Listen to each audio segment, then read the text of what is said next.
This has been an interesting turn of events in more ways than one. Wow, I don't think I planned on creating a YouTube video for my account. I think the most recent YouTube video was over a year ago that I made. But here we are, talking about Street Fighter 6 and the Capcom Pro Tour, specifically the Capcom Cup that's coming up in a week, depending on when I drop this video. But yeah, I wanted to make this video mainly because, you know, I found myself thinking about this topic longer than I do most things.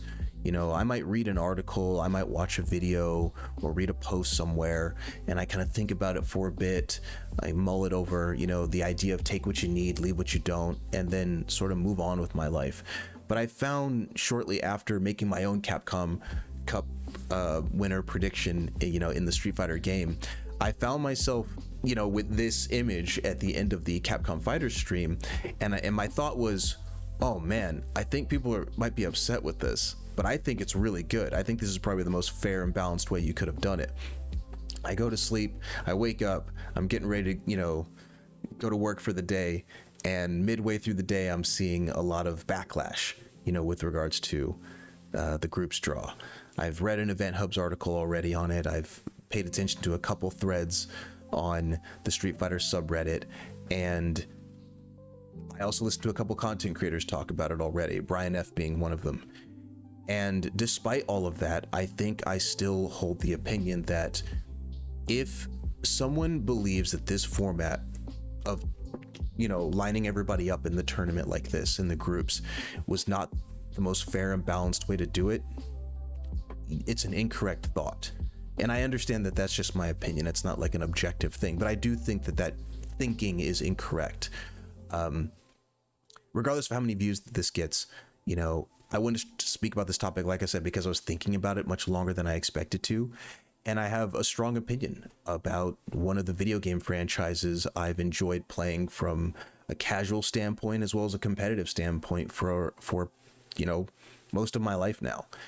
And I wanted to make a relatively succinct video on this. I don't want to, you know, gripe and complain and, you know, criticize anybody, you know, too much.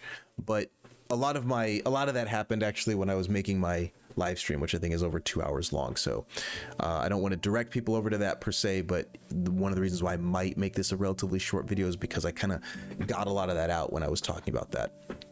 So I think it's going to be relatively short. That being said, I think this video in particular, I think posits just one question. I think this question is the reason I wanted to make this video, which is, if people are objectively incorrect about this format that we're looking at on screen right now, but the consensus of this format is that people don't like it, are they in the right? And should Capcom Pro Tour move away from it in the next season? So it kind of sounds like two questions, but the main question, like I mentioned, is if people aren't liking something, right? It's kind of like the classic example of, you know, the customer is always right.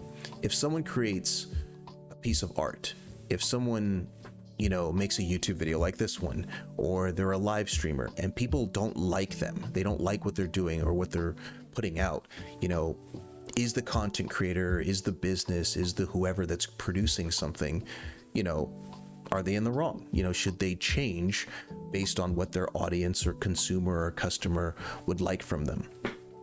And that question is sort of, like I said, why I wanted to make this video, because initially I kind of planted myself relatively firm and I thought, I think most people are just wrong about, if they think that this format isn't the most fair way to do something, you're wrong. And then this question popped up about, okay, well, let's say everybody's wrong. If everybody's wrong, should the business behind this format change it? And I may reveal an answer one way or the other. I think I'm still kind of leaning towards no. I think that the way that they did this is the most fair way.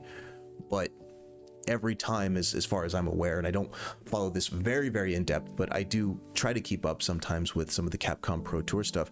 I think the format has changed in minor ways pretty much every year. And, you know, I know COVID kind of threw a wrench into the way the Pro Tour is kind of set up and how people qualified. But you know, even with that wrench being thrown in there, I still think that the format has changed pretty much every year. I would also say, and this kind of dips a little bit back into what I mentioned in my live stream, and I maybe just kind of want to get this off my chest.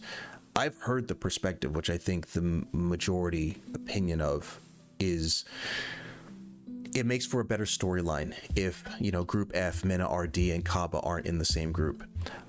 I've heard the perspective that, you know, seeding players, like back when the Capcom Pro Tour was using points, that if somebody had 5,000 points and someone had 200 points, or they were the LCQ, that they should be on opposite ends of the bracket.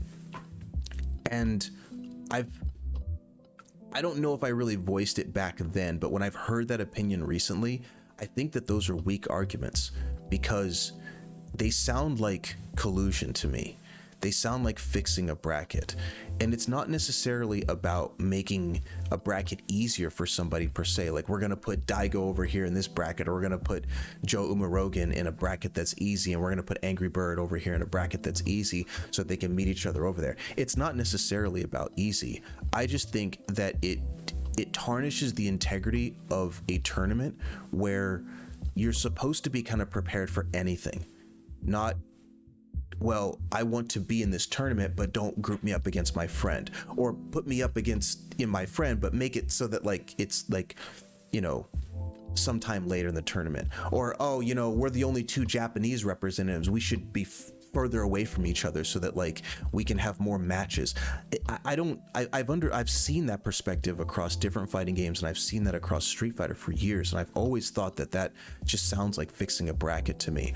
I think that there's no fairer way to go about it than to, especially in this format, and I kind of want to make this clear, and I think I'll probably end on this note, is that I think I might be able, I'd like to be open-minded enough to believe that if you just have some random tournament, like it's a local arcade, or it's something that's not a prestigious Capcom Pro Tour event, maybe I could see some sort of, you know, moving players around so that, you know, the two best aren't right next to each other. I think that someone could probably convince me to believe that, to understand that perspective. But in this particular case, the group draws, these people were all people who've won tournaments before. No one's here by chance. No one here, as far as I know, is a substitute. Every one of these players in this list, and even that my camera is covering, they're all people who have won multiple tournaments or placed, you know, the highest. I think maybe there's one player in there, I forget who it might be, but there might be one player in there that had already qualified, and so the second spot went to, you know, who played, you know, or I guess the qualifying spot went to the second place winner because the first place person was already qualified. But I think that because everyone here has already qualified and already gotten to the end, I don't necessarily think something like moving people around so that there's a storyline that can be created for viewership is a strong argument. I think it's very, very weak. I think a strong argument personally, and obviously this is my opinion and those people can have theirs, I think a strong storyline is having it be random and then wondering who is gonna come out on top.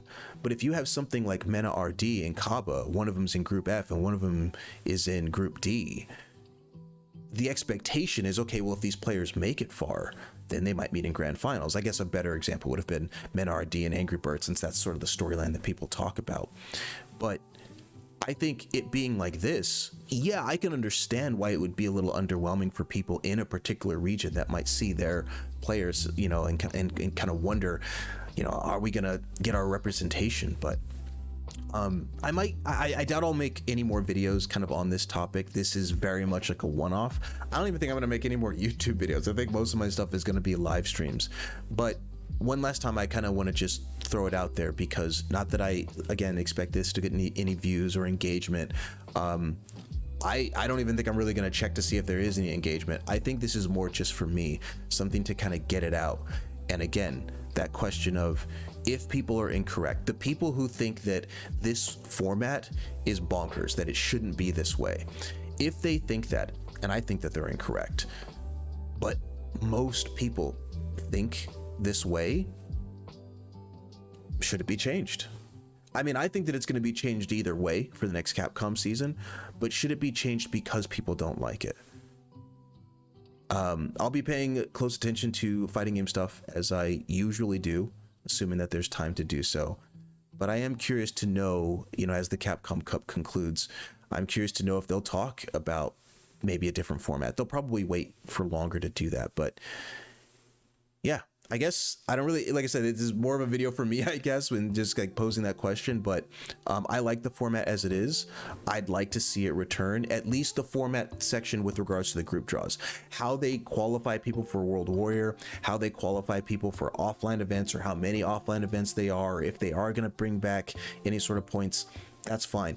But I think once people are qualified, once you know definitively here are our players, I think shuffling them up and just being like, here's you know, here's where people are going to land. I think that that's the most fair and unbiased way I think you could do it. So I think that's pretty much all I had to say. This is the part where I say something like, leave your comments below so I can check them out. I'm probably not going to check them out. But that's all I had. See ya.